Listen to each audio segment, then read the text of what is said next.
अस्सलाम वालेकुम dear students. आज की इस वीडियो में हम डिस्कस करेंगे न्यूटन लॉज ऑफ मोशन। तो न्यूटन ने मोशन के हवाले से तीन जो है ना वो लॉज पेश किए थे। Newton first law of motion, second law of motion and third law of motion. आज के इस वीडियो में हम डिस्कस करेंगे Newton first law of motion. तो पहले फर्स्ट लॉ की जो स्टेटमेंट है वो क्या है, वो ये है कि a body at rest will remain at rest and a body in motion will continue its state of motion until and unless an external force acts upon it. Let's suppose अगर ये मेरे हाथ में ये मार्कर है, मैं इसको यहाँ पर रखा हुआ है ये मार्कर, ठीक है। अब अगर कोई बॉडी इसके ऊपर फोर्स नहीं लगाता तो जब तक इस मार्कर के ऊपर फोर्स नहीं लगेगा तब तक ये मार्कर इसी तरह अपने हालत में रहेगा। और इसकी ये हालत क्या है, ये रेस्ट पोजीशन में है। तो न्यूटन फर्स्ट लॉ की यही बात है कि अगर एक बॉडी के ऊपर फोर्स नहीं लग रहा तो वो बॉडी अगर रेस्ट में है तो वो रेस्ट में ही रहेगी, और अगर वो बॉडी मोशन में है तो वो अपने मोशन को कंटिन्यू जो है ना वो करेगा, ठीक है। तो इस लॉ में एक्चुअली दो स्टेट्स के बारे में बात हो रही है, रेस्ट के हालत में और यूनिफॉर्म मोशन के हालत में। तो न्यूटन कहता है कि दोनों के केस में फोर्स जो है ना वो रिस्पॉन्सिबल है उन दोनों स्टेट में चेंज लाने के लिए। तो इसलिए हमने लिखा है कि a body at rest will remain at rest and a body in motion will continue its state of motion unless an external force acts upon it। मतलब ये हुआ कि लेट सपोज ये हमारे पास ये एक टेबल है, ठीक है, और इस टेबल के ऊपर ये एक बुक है। ये बुक यहाँ पर इस टेबल के ऊपर है। तो अब इस बुक के ऊपर जो नेट फोर्स है, नेट फोर्स वो जीरो है। देखिए बुक के ऊपर तो फोर्स है, एक फोर्स जो है ना वो क्या है, वो तो ग्रेविटेशनल फोर्स है विच इज एक्टिंग डाउनवर्ड। एक ग्रेविटेशनल फोर्स है, या हम कहते हैं कि एक तो इस बुक की अपनी वेट है जो डाउनवर्ड एक्टिंग कर रही है, और दूसरा जो इस बुक के ऊपर जो फोर्स है वो है normal force of the table. क्योंकि ये बुक टेबल के ऊपर है तो इस बुक के ऊपर एक तो इसकी वेट है और एक इसके ऊपर जो है ना वो नॉर्मल फोर्स है। एक इसकी वेट और एक नॉर्मल फोर्स, तो दोनों दो फोर्स इसके ऊपर है लेकिन वो दोनों forces equal in magnitude, opposite in direction है, तो वो एक दूसरे की इफेक्ट को कैंसल आउट कर रही है। तो मतलब ये है कि इस बुक के ऊपर जो नेट फोर्स है एफ नेट फोर्स वो जीरो है। तो यही बात कर रहा है न्यूटन के, अगर एक बॉडी के ऊपर नेट फोर्स वो जीरो के बराबर है तो वो बॉडी फिर जिस हालत में होगी वो उसी हालत को कंटिन्यू जो है ना वो करेगी। अगर रेस्ट में है तो रेस्ट में रहेगी, और अगर मोशन में है तो वो मोशन में कंटिन्यू होगी। जिस तरह हम लिखते हैं कि ये मैथमेटिकल फॉर्म है कि एफ अगर एक बॉडी के ऊपर एफ नेट फोर्स वो अगर जीरो है, अगर बॉडी के ऊपर फोर्स जीरो है तो इसका मतलब है कि बॉडी के अंदर जो एक्सेलरेशन है वो भी फिर जीरो होगी। एक्सेलरेशन का मतलब है कि बॉडी की हालत में जो चेंज है, लेट सपोज अगर एक्सेलरेशन जीरो है तो इस जीरो का फिर टू ही मीनिंग है, दो ही मतलब है इट्स जीरो एक्सेलरेशन की। नंबर फर्स्ट, इस जीरो एक्सेलरेशन का एक मतलब है कि रेस्ट पोजीशन। जब बॉडी रेस्ट में हो, अपनी जगह पर बिल्कुल खड़ी हो, तो उस केस में बॉडी के अंदर एक्सेलरेशन क्या है, वो जीरो है, फर्स्ट कंडीशन। दूसरा जो केस है वो है यूनिफॉर्म वेलोसिटी या यूनिफॉर्म मोशन। अगर एक बॉडी रेस्ट में है तो उसके अंदर एक्सेलरेशन जीरो है, और अगर बॉडी यूनिफॉर्म मोशन में है तो उसके अंदर एक्सेलरेशन जीरो है। और अभी आपको मैंने बता दिया कि बॉडी के अंदर एक्सेलरेशन जीरो क्यों होती है, क्योंकि उसके ऊपर नेट फोर्स जो है ना वो क्या है, वो जीरो है। तो अगेन मैं रिपीट करता हूं कि अगर एक बॉडी की ऊपर नेट फोर्स जीरो है तो इसका मतलब है कि बॉडी के अंदर एक्सेलरेशन वो नहीं होगी, और अगर बॉडी के अंदर एक्सेलरेशन नहीं होगी तो इसका मतलब है कि वो बॉडी अगर रेस्ट में है तो रेस्ट में रहेगी, और अगर वो यूनिफॉर्म मोशन में है तो यूनिफॉर्म मोशन कंटिन्यू करेगी।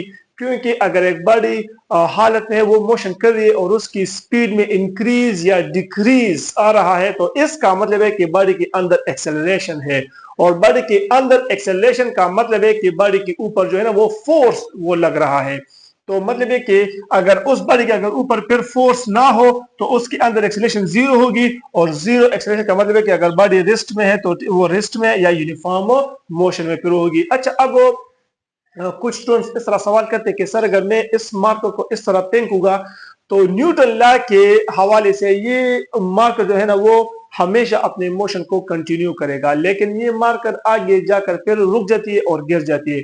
तो वजह ये कि अगर लेट सपोज ये हमारे पास ये एक बॉडी है, ये बाल है, ये जमीन से इतना ऊपर है, अगर मैं इसको फेंकूंगा सीधा इस तरफ तो ये जाकर जाकर इस तरह नीचे गिर जाएगा, तो न्यूटन लॉ वो फेल नहीं होगा।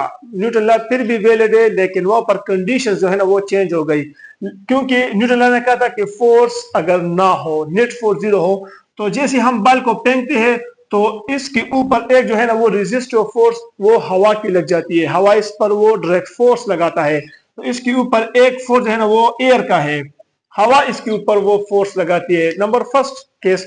और सेकंड जो केस है वो है ग्रेविटेशनल फोर्स, जमीन भी उसके ऊपर जो है ना वो फोर्स लगाती है डाउनवर्ड। तो इस केस में इस बॉल के ऊपर दो फोर्स लग रहे हैं, जिसकी वजह से इस बॉडी के अंदर एक्सेलरेशन आती है और वो बॉडी जो है ना वो उसके मोशन में चेंज आती है और आगे जाकर वो नीचे गिर जाती है।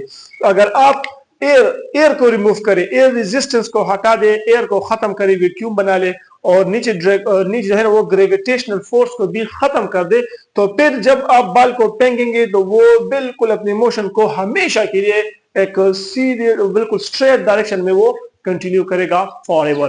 तो इसलिए बॉल आगे जाके गिर जाती है इस दो रीजन की वजह से, एक एयर जो है ना उसके ऊपर लगती है, एयर रेजिस्टेंस है, डायरेक्ट फोर्स है, और second one is gravitational force. अच्छा, तो न्यूटन लॉ को अक्सर लॉ ऑफ इनर्शिया भी कहते हैं, लॉ ऑफ इनर्शिया। अच्छा, इनर्शिया आप लोगों ने what is inertia? Inertia actually ये एक बॉडी की tendency the property of a body because of which it maintain its state of rest और स्टेट ऑफ यूनिफॉर्म मोशन।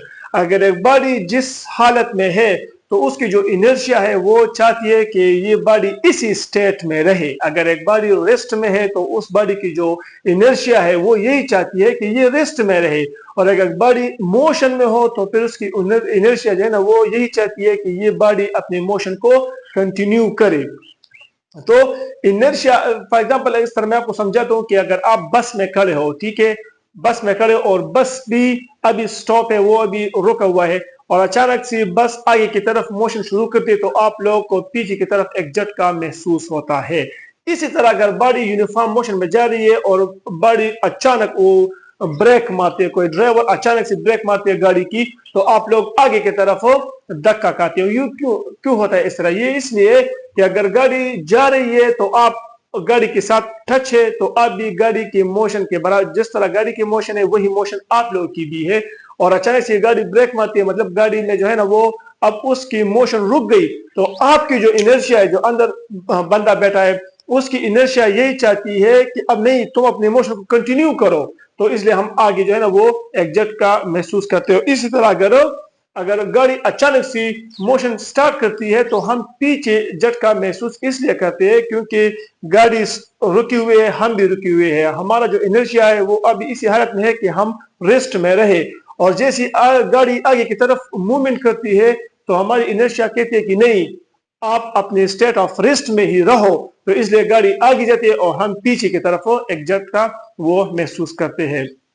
तो इसलिए जो न्यूटन फर्स्ट लॉ है इसको लॉ ऑफ इनर्शिया भी कहते हैं, क्योंकि उससे भी हम यही बात करते हैं कि बॉडी की जो इनर्शिया वो स्टेट ऑफ रेस्ट या स्टेट ऑफ मोशन को ही कंटिन्यू करना चाहती है, ठीक है।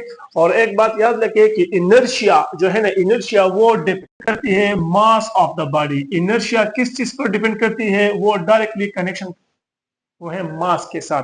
जिस बॉडी की जितना मास ज्यादा होगी उतना ही उस बॉडी की इनर्शिया भी ज्यादा होगी, और अगर आप फिर इनर्शिया ज्यादा होगी तो इसका मतलब है कि उस बॉडी के स्टेट में चेंज लाने के लिए आप लोगों ने फिर ज्यादा जो है ना वो फोर्स लगानी होगी। अगर एक ट्रक है और एक साइकिल है, या एक गाड़ी है, मोटर कार है और एक ट्रक है, आप दोनों रेस्ट में है, अगर आप चाहते कि दोनों को धक्के से वो स्टार्ट कर ले तो ट्रक के लिए आपने बहुत ही ज्यादा फोर्स लगानी, क्योंकि ट्रक की मास बहुत ज्यादा है, جس کی وجہ سے اس ٹرک کی انرشیا بہت زیادہ ہے. تو اس انرشیا کی وجہ سے اگر آپ اس اسٹیٹ کو چینج کرنا چاہتے ہیں تو آپ بہت زیادہ فورس لگائیں گے. اور اگر گاڑی ہے تو گاڑی میں موشن لانے کے لیے آپ کم فورس لگائیں گے ایز کمپیئر ٹو ٹرک, کیونکہ گاڑی کی ماس وہ ٹرک کے نسبت بہت کم ہے, تو اس لیے اس کی انرشیا بھی کم ہے. اگر انرشیا کم ہے تو اس گاڑی کی حالت کو چینج کرنے کے لیے اب اسمال اماؤنٹ آف فورس بھی وہ بھی کافی ہوگا. ٹھیک ہے, تو یہ تھا ہمارا Newton first law of motion. انشاءاللہ نیکسٹ ویڈیو میں ہم سیکنڈ لا کو ڈسکس کریں گے. ٹھیک ہے, اللہ حافظ.